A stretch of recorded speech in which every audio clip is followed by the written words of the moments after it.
Katanya Syekh Nawawi, orang yang bertakwa itu lebih memilih kematian dibandingkan kehidupan.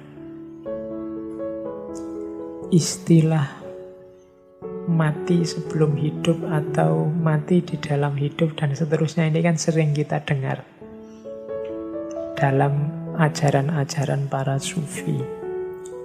Kalau menurut Syekh Nawawi, orang yang bertakwa memilih kematian dibandingkan kehidupan, itu maksudnya ada 4. Kematian yang dimaksud itu bukan kok mati yang terus kita dikubur itu, yang umur kita, jatah umur kita habis. Tapi memilih kematian itu bukan berarti bunuh diri juga. Jangan-jangan teman-teman mengartikannya, wah milih kematian berarti tidak mau kerja, milih kematian berarti bunuh diri, Pak. Enggak. Kematian menurut Syekh Nawawi itu ada 4 kategori. Kematian dalam rangka sebagai cirinya seorang yang bertakwa.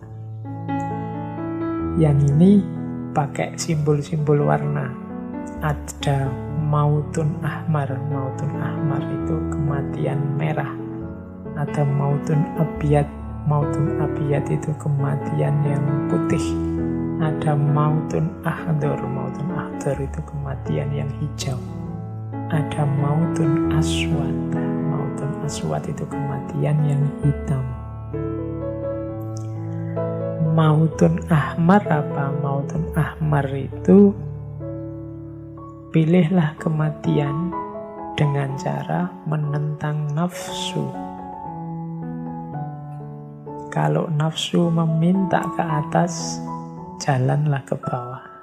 Nah, mautun ahmar itu berarti mengalahkan nafsu. Itulah memilih kematian dalam kehidupan yang warnanya merah. Nafsu itu kan yang mendorong manusia ke arah kejelekan. Maka taklukkan nafsumu dengan mautun ahmar, menentangnya. Kalau nafsu minta A, jangan dituruti, beri saja kebalikannya. Nah, yang kedua mautun abiyat. Mautun abiyat artinya apa? Lapar. Orang biasanya milih makan dan kenyang, tapi mautun abiyat pilihlah lapar. Nah, ini termasuk definisi milih kematian dibandingkan kehidupan tadi. Milih lapar itu berarti apa? Lapar itu membuat batin jernih. Kebalikannya kenyang. Kalau kenyang membuat orang terlena, kurang daya untuk melakukan kebaikan. Tapi orang yang lapar, batinnya dan hatinya jernih dan bercahaya. Maka seorang sufi lebih memilih lapar. Yang ketiga, mautun ahdor. Maut yang hijau. Kalau ini kesederhanaan. Simbolnya pakaian.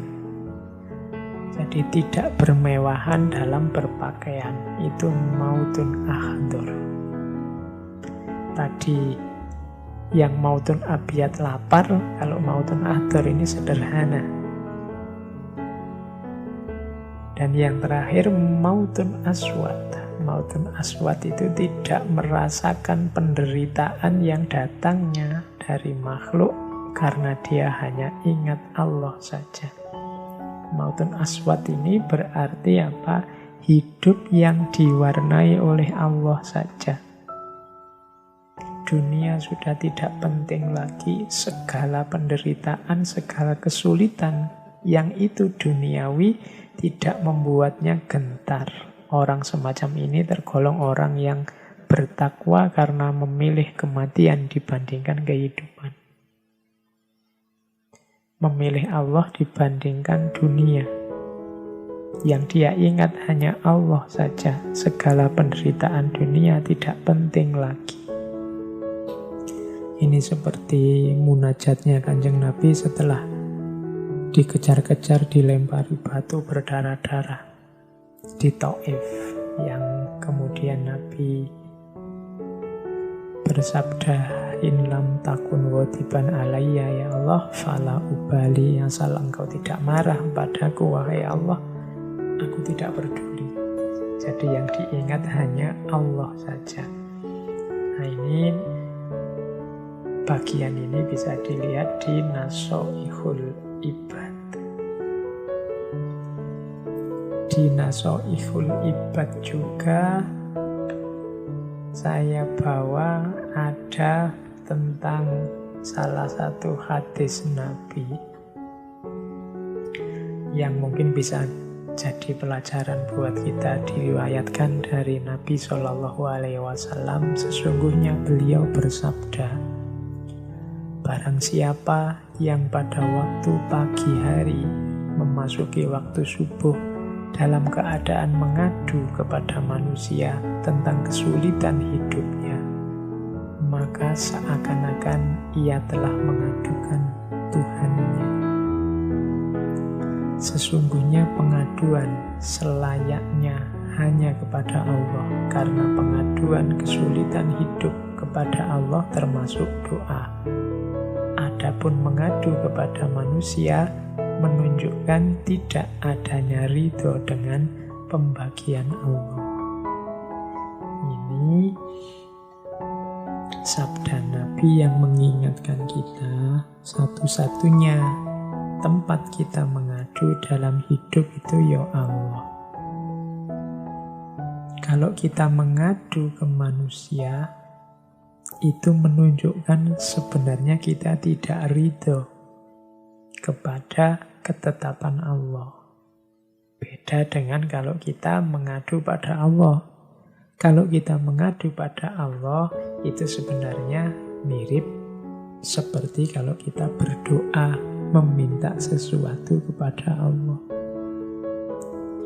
Jadi jangan mengadu kepada manusia, karena hal itu membuktikan engkau sebenarnya sedang tidak ridho dengan pembagian dari Allah.